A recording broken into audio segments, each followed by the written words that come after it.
Une stratégie politique classique consiste à profiter de certaines situations, de circonstances de grande tension pour faire passer d'autres lois qui, dans des conditions normales, susciteraient des troubles et même un fort rejet. C'est ce qui se passe en ce moment. L'attention du monde est focalisée sur ce qui se passe en Ukraine. Cela pourrait arriver, cela pourrait être le début d'une 3e guerre mondiale. On dit que le pays sera envahi, que la capitale Kiev sera rasée et mise à sac. Le monde entier a les yeux rivés sur l'Ukraine et pendant ce temps, la culture de la mort prend des mesures en vue de sa dictature totale. Dans l'Union européenne, la règle est que tous les 6 mois, le dirigeant d'un des pays membres occupe la présidence. C'est une présidence tournante. Depuis le 1er janvier, ce poste revient au président français Macron.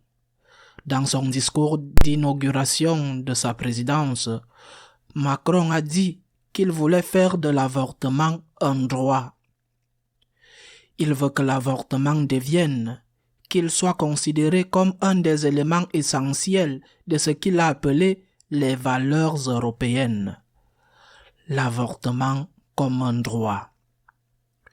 Qu'est-ce que cela signifie?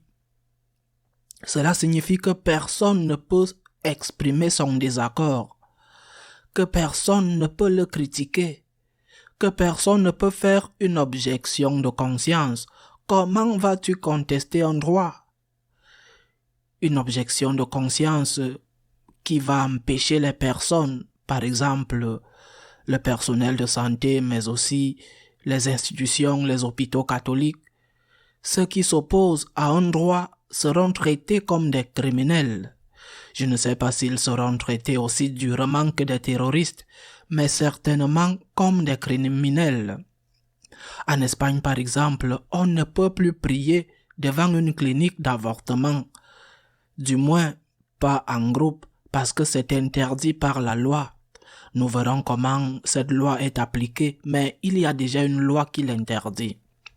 La culture de la mort avance à pas inexorables et place l'Église, non seulement l'Église, mais certainement l'Église, dans une situation de plus en plus difficile.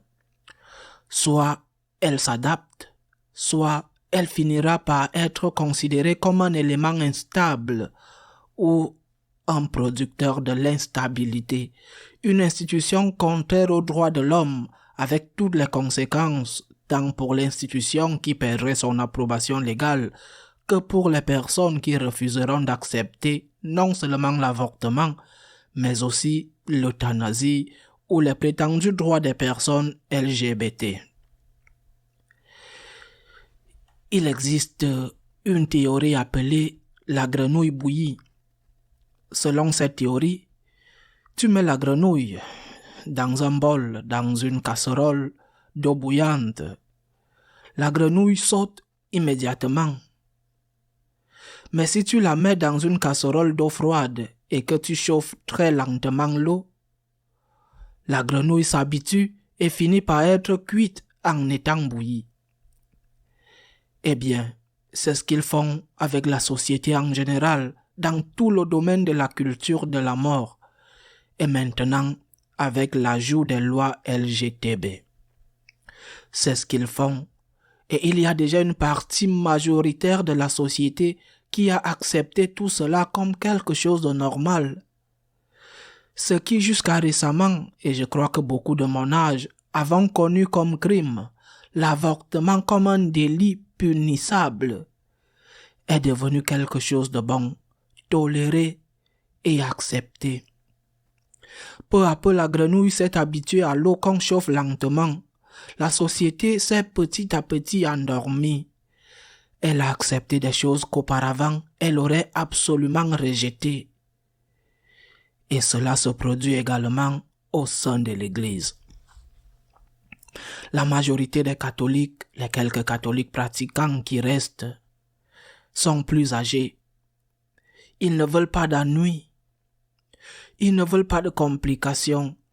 Ils sont de plus en plus dans ce processus de la grenouille bouillie, devenant des gens endormis, qui ne se soucient de rien tant qu'on leur permet de faire leur routine. Et même si on ne leur permet pas, avec l'excuse du Covid, ils s'adaptent aussi. Une preuve de cela est ce qui se passe avec l'Église allemande. Ils font des choses qui, au lieu de générer un rejet universel de la part de la hiérarchie et des fidèles, ne réveillent que dans certains qui osent une critique. La grande majorité de plus en plus a accepté leur thèse, soutenue même par une partie de la hiérarchie ou les médias.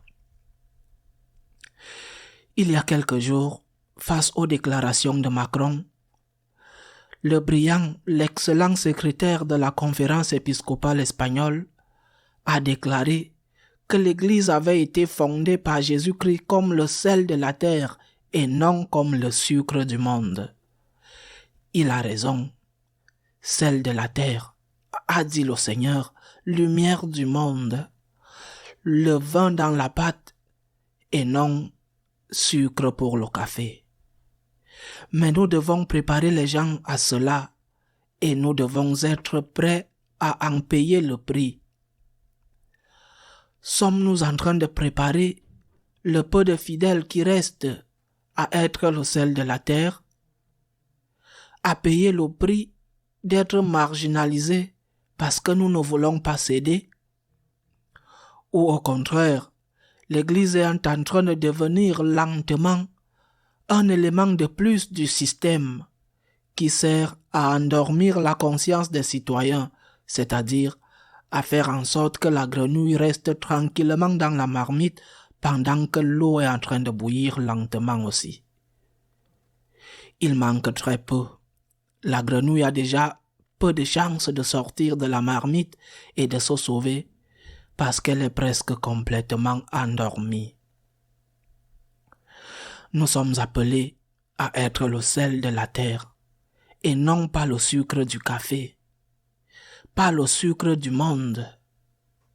C'est une comparaison brillante, mais en réalité, nous préparons-nous, enseignons-nous ce que cela signifie, sommes-nous prêts à payer le prix de la fidélité à Jésus-Christ plutôt que de devenir un élément de plus du système qui, ce système d'autre part, nous achèvera si nous nous accommodons à ce que le monde nous demande.